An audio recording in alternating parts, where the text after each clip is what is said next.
연중 14주간 토요일입니다. 7월 10일이죠. 마태복음 10장 24절에서 33절입니다. 계속해서 사도들에게 말씀을 하고 있죠. 제자는 스승보다 높지 않고 종은 주인보다 높지 않다. 이런 내용들을 계속해서 28절까지 봉독이 됩니다.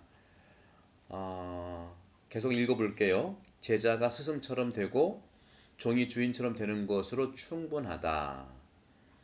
사람들이 집주인을 베엘제불이라고 불렀다면 그 집 식구들에게야 얼마나 더 심하게 하겠느냐.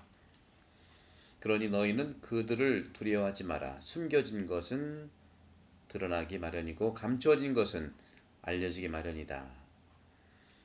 육신은 죽여도 영혼은 죽이지 못하는 자들을 두려워하지 마라. 오히려 영혼도 육신도 지옥에서 멸망시키실 수 있는 분을 두려워하여라.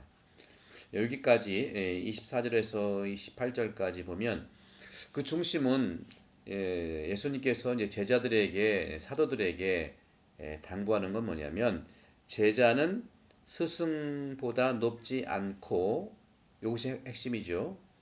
종은 주인보다 높지 않다 한데 그러니까 예수님은 스승이고 주인인데 그 주인이 가장 높은 곳 스승으로서 가장 존경받을 곳, 주인으로서 가장 높은 곳이 바로 뭐냐? 십자가라는 겁니다. 늘 일관성있게 하는 말씀이죠. 첫째가 되려면 말째가 되라. 끝자리에 앉아라 하는 것이죠.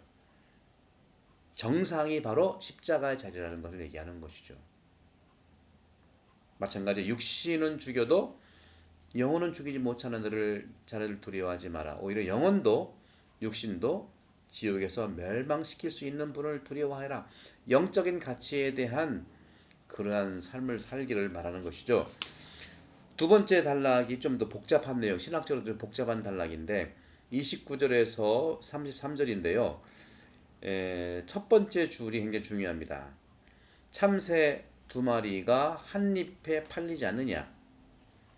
그렇죠. 하찮은 거라 하더라도 하느님의 섭리 안에 있다는 겁니다. 하물며 너희들은 얼마나 존귀한 존재냐 하는 것이죠. 따라서 우리 인간들, 세상도 하느님의 섭리 안에서 하느님의 보호 아래서 하느님의 은총 아래서 유지되고 있다. 보호된다. 안심해라.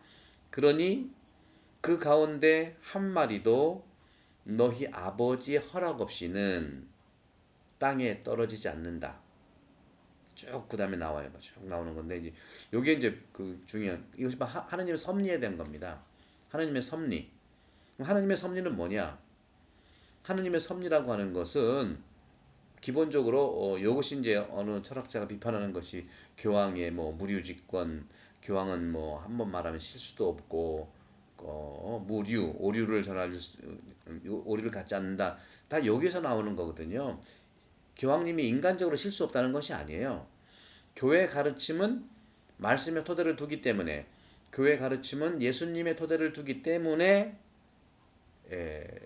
조금 표현이 우리 인간은 오류도 있고 실수도 있잖아요. 그죠? 인간의 오류와 실수 때문에 사실은 이 세상이 이렇게 변화되는 것도 있죠. 그렇지만 실수는 우리가 회복해서 다시는 재발되지 않도록 하는 것이지만 오류는 어떤 것인가 하는 것이죠. 따라서 하느님의 섭리라고 하는 것은요. 오류와 실수가 없는 다시 말하면 오류와 실수를 피하는 그런 세상이라는 거고 오류와 실수의 세상은 없다는 겁니다. 하느님 편에서는. 그러면 질문할 수 있겠지. 그러면 악은 어디서 오느냐? 세상과 우리 인간들을 괴롭히는 그 악도 그러면 하느님의 섭리냐 하는 거죠. 결론적으로 아니라는 겁니다.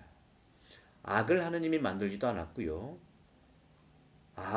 하느님께서 바로 이러한 고통을 만들지도 않은 거예요. 만들었다 안 만들었다 이 책임 문제를 얘기하는 것이 아니라 인간사가 그렇게 흘러가고 있는 겁니다. 자유를 줬기 때문에 그런 거예요. 그러면 세상과 인간을 괴롭히는 악을 하느님이 만들지 않았다는 것을 한다면 그럼 재앙이라든가 지진이라든가 홍수, 질병, 요즘 같은 코로나 바이러스 19 왜 고통이 발생하느냐 하는 질문을 할 수가 있겠죠. 당연히. 이것은 가장 기본적으로 저는 인재라는 말을 하고 싶어요. 인재. 그렇죠? 인재. 그리고 준비 부족이라는 것이죠. 우리는 하나님께서 만들어 놓은 자판기가 아니잖아요. 로봇가 아니잖아요. 기계가 아니잖아요. 하나님이 우리에게 주신 자유가 있고 생각이 있고 마음이 있는 거예요. 그러면 생각과 마음도 하나로 다 일치되게 그럼 만들지 않아. 그건 로봇이지요. 로봇도 에러가 있는데. 그렇죠? 따라서 이것을 좀 어려운 말로 뭐라고 하느냐. 인재라든가 준비 부족으로 재앙이 오고 지진이 오고 홍수가 오고 또 코로나 바이러스 19도 자세히 보면 그런 불이 속하지 않습니까? 그러나 우리가 이해하고 준비를 할 수 있고 인재를 해결할 수 있으면 악과 고통이 없을 수 있겠느냐? 또 그렇지만은 않아요. 일부지만 지진과 같은 거, 그 다음에 어린이가 태어나자마자 정말 그 죽을 병에 걸린 거죠. 이런 것들 분명히 이해 불가능한 어린이의 병이 도대체 어떤 거냐 하는 것이죠. 이런 부분들은 또 모든 악은 하느님의 섭리를 반대하지만 기본적으로 하느님께서는 그러한 악들조차도 나쁜 것조차도 이해할 수 없는 어린이의 병조차도 좋은 쪽으로 선용하신다는 겁니다. 따라서 어린이의 이 아픔 병을 통해서 많은 사람들이 회개하는 거예요. 예를 들어서 이태석 신부님 보세요. 이태석 신부님 왜 그렇게 49에 왜 일찍 그렇게 가셔야 됩니까? 그렇죠? 하지만 그런 이태석 신부님의 삶을 통해서 많은 사람들이 또 내가 이태석이다. 또 그렇게 또 톤주에서 많은 젊은이들이 의대에 가고 그렇죠? 그렇게 부활하지 않습니까? 하는 것이죠. 그런 점에서 저는 여러분께 말씀드리고 싶은 건 좀 어려운 표현이지만 이것을 뭐라고 하냐면은 자유롭게 일으키는 인간의 죄 때문에 이러한 고통과 아픔과 그렇죠? 오는 거예요. 그럼 뭐라고 하냐 이걸 자각된 죄라고 하는 건 참 어렵죠. 자각된 죄. 자각을 했으면 죄를 안 지으면 되는데 자각했지만 죄를 짓는 거예요. 그래서 칠죄종이 나오는 거잖아요. 그죠? 8가지 나쁜 생각이 있잖아요. 칠죄종 다시 한번 얘기해 볼 거예요. 교만, 시기, 질투, 탐식, 탐욕, 그 다음에 음욕, 그 다음에 분노, 나태. 여기에다가 8가지 악습에서는 2가지가 더 있죠. 낙담, 슬픔이죠. 낙담과 허영까지 얘기하는 것이죠. 이것의 반대의 측면을 살아갈 수 있도록 우리 자각된 죄에서 벗어나고 자유로 일으키는 죄에서 주님께 돌아가는 회심의 삶, 회개의 삶이 되기를.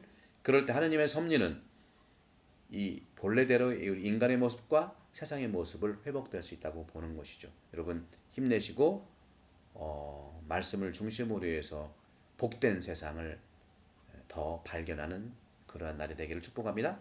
성부와 성령들의 여러분 모두를 강복합니다. 감사합니다.